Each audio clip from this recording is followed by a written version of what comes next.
Hello, how are you all doing? Today we are at Memphis Communiversity and we will be practicing AP Calculus free response questions.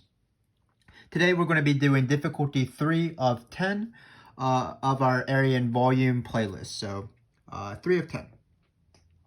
So we're sort of progressing and we're getting better at Area and Volumes if you're following along with this playlist. But difficulty 3 actually might be slightly easier than difficulty 1 and 2 at parts, because notice that we have a pretty harmless function here and we don't have two functions, so it's just a single f of x. F of x does look like a parabola. If you factor it, it goes through 1 and 5. It's upside down because it's negative. And then it's cut off by this line, vertical line, x is equal to 4. So our region is this guy right here, if you can see my pen outlining it. But what difficulty 3 is going to add over difficulty 1 is it's going to add the BC topic, arc length. So BC, for area and volumes, it has one topic that is not on the AB exam, and that is arc length. If you don't count like unbounded area, which is technically an improper integral. So it will add arc length to this question, but what I would say is if you're an AB, please don't leave the video, because the first 3 questions are on the AB exam and they should be pretty good practice for you guys as well. And then you can stick around for that arc length question, because if you check it out, you'll see that it's actually easier than all the AB stuff for some reason. So the BC topic in this question will be the very last one of 4 for this difficulty 3 free response question, and it's going to actually be easier than A, B, and C. But of course, A, B, and C are the most important because they come and appear on every single free response question. So it'll help anybody who's watching this that is going to take the AP exam. But let's get started. This is calculator. So we will be using our friend, I believe we're using calculator number 3 today, which is Freddie, of course. So let's get going. So the first question, as normal, if you can see it, is find the area of R. So again, it's this region right here. I'm going to redraw this picture really quickly because it shouldn't be too bad. So it's going to be 1 and 4. So this point is 1. It's bordered by 4. So I don't even need this point. Notice I don't need a calculator because I have the x coordinates. So I don't need to find this intersection point, which is nice. So this is my region I'm trying to find. Great. I think I've outlined it enough to do the question. So remember area, what you want to do is you want to determine if you can draw a dx rectangle. In this case, we can, because notice the bottom is always the x-axis because it's bounded by the x-axis on the bottom. On the right side, it's bounded by the vertical line x equals 4, and on the left side, it's bounded by this parabola. So all this is cut off. So notice that no matter where I draw this dx rectangle, the bottom will always be the x-axis and the top is going to be the parabola. And remember that the parabola is, if I remember right, it is minus x squared plus 6x minus 5. So basically we're allowed to use dx's, which means we're allowed to use x's. It's going to be the integral of top minus bottom, like the previous 2 videos. I do promise that this is a choice you actually have to make. Hopefully in a future video, when the difficulty gets a little bit higher, we will have to turn to y's, or we will have to account for top minus bottom changing maybe. But for now, for this question, it shouldn't be too bad. It's just top minus bottom, so it's going to be f of x. We can just write that out because it's not too bad. Bottom actually is the x-axis, which is actually going to be minus 0. I'm going to write minus 0 because, again, I like to write top minus bottom. So if bottom is 0, I like to still write minus 0. And then we do need endpoints for the integral. But because everything is in x's, we're going to do x coordinates. We don't even have y coordinates to work with. So it's going to be 1 to 4. No pi's because we're not doing revolutions yet. No squares because we're not doing revolutions. So we just need to type this guy in our calculator. So this should be fairly reasonable. Menu, going down to integral 1 to 4. And then we just have to type this guy in. So it should be a pretty relatively normal number, I'm assuming. Just be wary that, again, if you get a negative number, I just never can type this in, of course. So I'm going to delete this. But as I was saying, if you get a negative number for area, that means you're doing it wrong. You're probably doing bottom minus top accidentally. If you get a negative area for volume, you're probably doing inner squared minus outer squared versus outer squared minus inner squared, as we'll see. But this integral is just 9. So we could have probably taken the antiderivative, but we were allowed to use our calculator, so we might as well use the tools to our that are available to us. So again, hopefully you can see that. I just typed it in. So we're going to put Freddie aside here and go to B. So this is B. Notice that it has the lovely words, do not evaluate. So all we have to do is set up an integral. I'm going to redraw the picture again really quick for you. So it's 1, 4, and 5, I believe. But the 5 really isn't relevant because the picture, this graph is cut off at 4. This is the worst version of it so far. I promise you it might, or I warn you, it might not get any better in terms of these pictures. But hopefully you'll be able to work with the graph if it's already provided. Again, when you're doing these free response questions on area and volume, your pictures are just there to help you.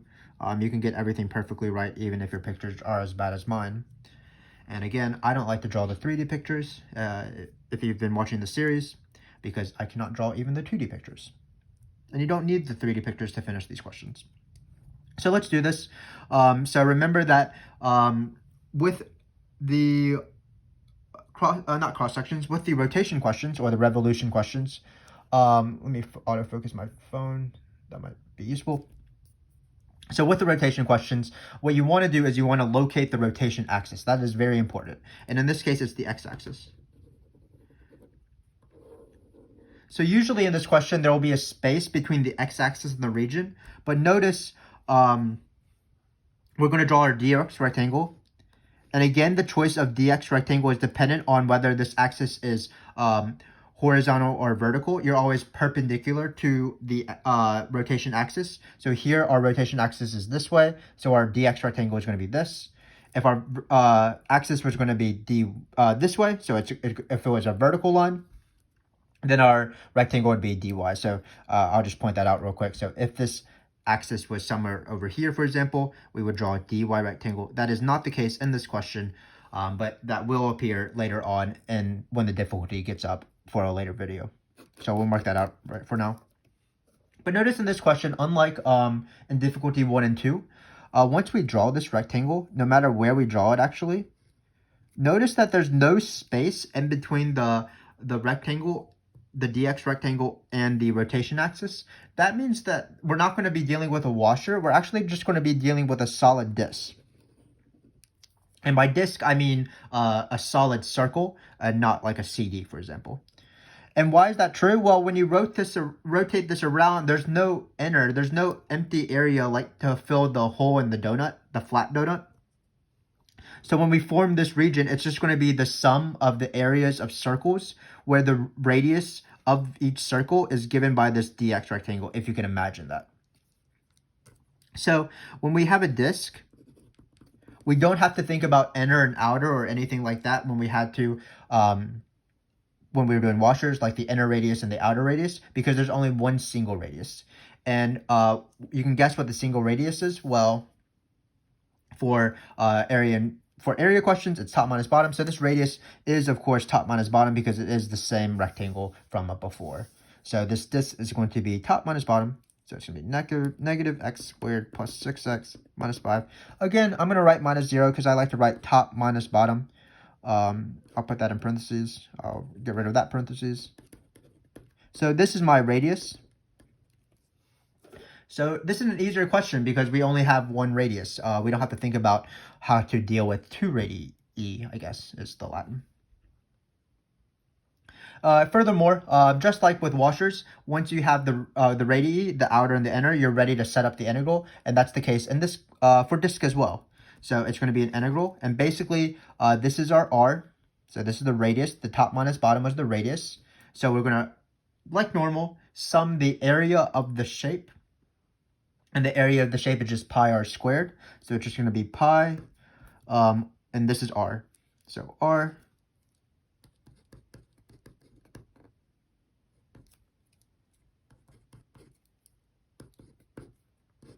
squared times dx. And if it does say write but do not evaluate, we do not have to type this in a calculator, but be careful. Remember to put also numbers on here. So because we're dealing with dx's, it's going to be 1 and 4. Again, if you want to see an example where it's dy's instead, where you choose y coordinates and you change everything to y's, just keep going through this video series and eventually that will appear quite often, I believe. But this is actually the answer for this question. What we did is we drew our rectangle because there was this axis and we had to be perpendicular to the rotation axis. We noticed that it's a disk because the bottom of the rectangle is touching the rotation axis no matter where you draw the rectangle. Finally, we found the radius of the rectangle using top minus bottom like normal. So the top of all of these rectangles are touching this function right here. The bottom of all of these functions are touching the x-axis. And then we were ready to form the integral, which is just pi r, so top minus bottom is r squared. And then we went from x coordinates, so 1 to 4. And that's it. So that's a pretty simple disk question. Usually disks are easier than washers. So again, we're just going to continue, of course. These questions aren't any worse than difficulty 1 and 2. It's D that's actually new. So we will do C first, and then we will be ready for D. So C is this long paragraph, but the important thing is that it's a cross-section question. And remember that in cross-section questions, there's two important things. What axis is it perpendicular to? What axis are the cross-sections perpendicular to? So that's the x-axis. And then the shape of the region is also important. In this case, it's an isosceles right triangle. So if you can tell, I did not know how to spell isosceles. I looked it up, and supposedly there's this S over here. But let me draw the region for you again. So first let's label the rotation axis, the perpendicular axis, not the rotation. We are no longer doing rotations because we're doing cross-section. So the perpendicular axis is going to be the x-axis in this case. And then the shape is going to be an isosceles right triangle. So isosceles right triangle. I believe this video should be shorter than the first two because what really slows me down is the calculator. So because we're doing a lot of write but do not evaluates, we're just setting up the integrals and we don't need to do the calculator step. Plus, this question is a little bit easier until we get to D, and D is actually still pretty easy. So let me redraw the region for you. So it's 1 to 5, here's 4, whatever. What was y equal to again, or f of x? It was minus x squared plus 6x minus 5. So we're ready to start cross-section. The first choice is to choose either a dx rectangle or a dy rectangle, just like with volume by revolution. Because it's perpendicular to the x-axis, we're going to choose a dx rectangle. This is supposed to cross with 1. Again, if you want to see examples of dy's, just keep watching the videos. But for now, this is a dx rectangle, so we've done this step right here. I encourage people to draw the cross-section because it's pretty easy. An isosceles right triangle is basically half a square cut at the diagonal, like a grilled cheese sandwich, I guess. Because we are civilized, so we cut along the diagonal, of course. And remember that always, no matter what the shape is, so on difficulty 1, I believe we did a rectangle. On difficulty 2, I believe we did a semicircle. In difficulty 3, for this video, we're doing isosceles right triangle. But no matter what the shape is, the most important side of the shape is the base of this shape. And just imagine that the base of this shape is glued to this rectangle right here. So if you cut it out, like stuck it down, and then it looks sort of like a shark fin coming out. But again, you don't need to know the 3D picture. What's important is that the base of the shape, when you're doing a dx rectangle, is top minus bottom. When you're doing a dy rectangle, it'll be right minus left. So in this case, it's top minus bottom. So the top minus bottom is the same as the previous two questions because the top of this rectangle is touching the parabola, which is this guy right here, if you can read it. And then the bottom of the rectangle is touching the x-axis. So it's still minus 0. So in this case, top minus bottom is minus x squared plus 6x minus 5 minus 0. Great. Now we're ready for integrals. So let's go for our integral.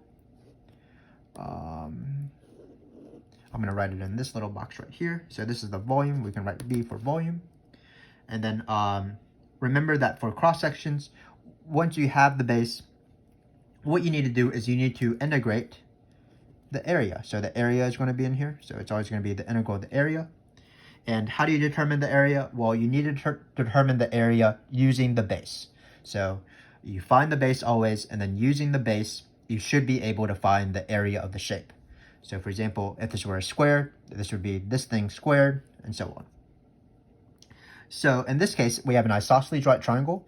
Don't be too scared. Isosceles, of course, means that there's two sides that are the same, and in an isosceles right triangle, that means that the two legs are the same. So actually, the height of this rectangle is also negative x squared plus 6x minus 5 minus 0. And what's the area of a triangle? No matter if it's isosceles or not, well, it's base times height divided by 2. So if you want, you can write this thing squared divided by 2. What I'm going to do is I'm just going to write it just in there. Again, you can write but do not evaluate, so really any valid form would work. So let's just squeeze this in here. So it's base times height. So again, it's minus 0, so that's why you don't have to write minus 0. So base times height, which again is the same thing. So I squeeze that in there. Hopefully you can read that. Basically, it's the same thing over because it's base and height, where the base and the height are the same. And then we finally divide by 2. Really, there should be a dx here, so we can just like write dx here. Just to show that we didn't forget our dx. And again, to finish it off, just remember your x coordinate. So we're going from 1 to 4 because that's how far the rectangles can slide. That's the interval of the range of the x's in this region. The leftmost is 1 and the rightmost is 4. So hopefully you've noticed that no matter what question we've been doing, the endpoints have all been 1 to 4. 1 to 4, 1 to 4, and 1 to 4. Because the 1 to 4 part doesn't matter when you're doing either cross-section or volume by revolutions or area, because for all three of those questions we were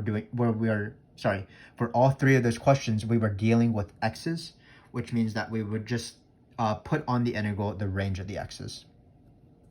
But all that is to say is that we are done with this question. We did find the volume. We expressed it using an integral. Again, let me just recap. For x-axis, you draw a dx rectangle. For y-axis, you do a dy rectangle. You identify the shape because it's a given. Secondly, you draw the shape, and then you consider the base of the shape to be top minus bottom or right minus left if it's y. So in this case, it was top minus bottom. And then using the base, you find the area of the shape, and then you're always integrating the area of the shape. So this was base times height divided by 2, which is the area of this triangle. So that part A, B, and C were actually easier versions than of difficulty 1 and difficulty 2 questions, because we had a disk, for example. We only had one function. We didn't have to type it in a calculator. So why is this difficulty 3? Why do I think this is slightly harder? It's because of D. So D says, write but do not evaluate an expression involving one or more integrals that gives the perimeter of R. This, again, as of 2020, as of the time I'm making this video, this is still a BC only topic. So AB people, if you want, you can leave the video, but I would suggest sticking around because you'll see that for some reason, some of the BC topics are the easier questions. This BC topic is actually arc length. And as you'll see, this arc length will be part of the perimeter. So let's draw this picture one last time. 1 to 4, there's 4, 4 and 5. So basically what we're doing is we're just measuring how long the perimeter is. So let's just review what arc length the formula is. So arc length, it's much easier in terms of doing the question correctly, in my opinion, than either cross-section or revolutions, because in revolutions you have to deal with a lot of pies and you have to deal with different lengths of stuff, outer and inner. For a cross-section you have to deal with some complicated shapes possibly, but arc length is always the same formula every single time. So what it is it's going to be A to B. In this case it's going to be 1 to 4, just like the other ones. Square root of 1 plus the derivative of the function squared. And that is the arc length formula. It's basically the Pythagorean theorem.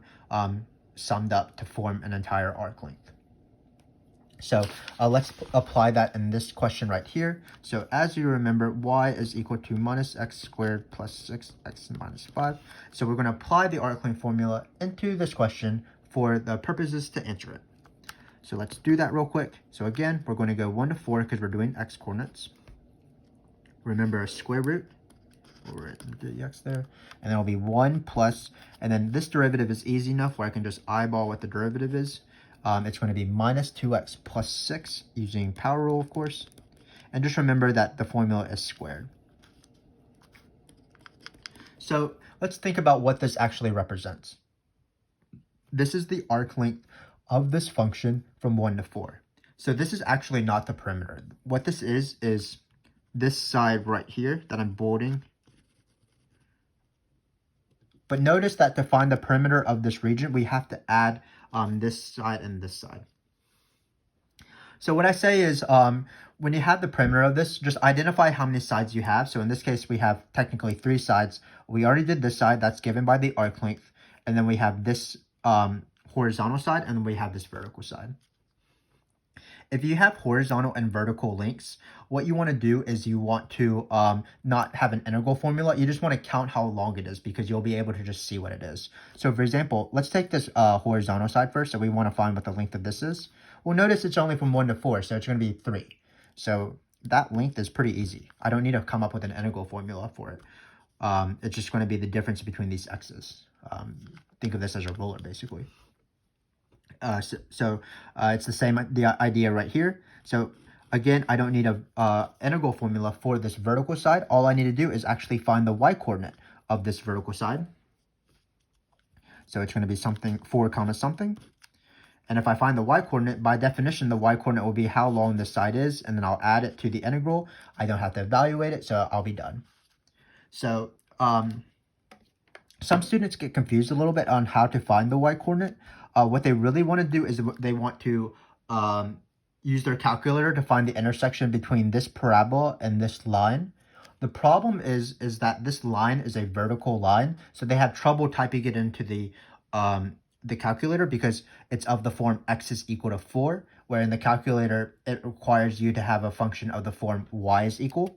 So let me show you that. So Freddie isn't the smartest guy in the world. He can do what is told, but sometimes he can't figure things out. So notice when I have these functions, it's all y is equal to something. So students get confused because they're like, I want to type in y is equal to that. That will be pretty easy, but I don't know how to type in x is equal to 4. So I won't be able to find this y coordinate. But what they forget is that this y coordinate is actually just the y coordinate of the function when plugged in 4. So I don't actually have to use the intersection function of my calculator. All I have to do is plug in 4. So let me do that real quick. I could probably do this in my head, but I don't trust my math abilities. So it's negative 4 squared plus 6 times 4 minus 5.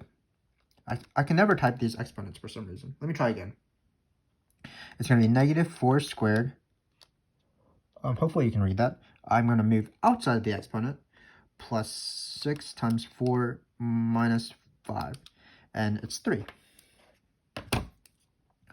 Coincidentally enough, obviously it's not always 3 where it matches this one, but in this case it was. So all we're going to do is we're going to add 3, and this is the answer.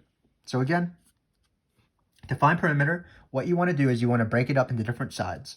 If you have a side that's a function, even if it's a slanty line, I guess, what I do is I apply the formula, which is this integral of the square root of 1 plus the derivative squared. And in this case, the derivative was minus 2x plus 6. Then, for your horizontal and vertical lines, just eyeball what the length is. So, for example, in this case, the x side was just 3 units long, and then the y side was the y-coordinate of this point, which we were able to find by just plugging in 4. So this was also 3 units long by coincidence, and this is the answer. I don't even need to combine the plus 3's together because I just have to write but do not evaluate. So any expression that is correct is the answer. So this is the perimeter, where this is the arc length of the non-trivial function, but we still have to involve these sides as well. So that's all I have for you today in terms of difficulty 3. Again, hopefully it was a gentle step up in terms of the difficulty. It probably was more of a side step versus a a great increase in difficulty.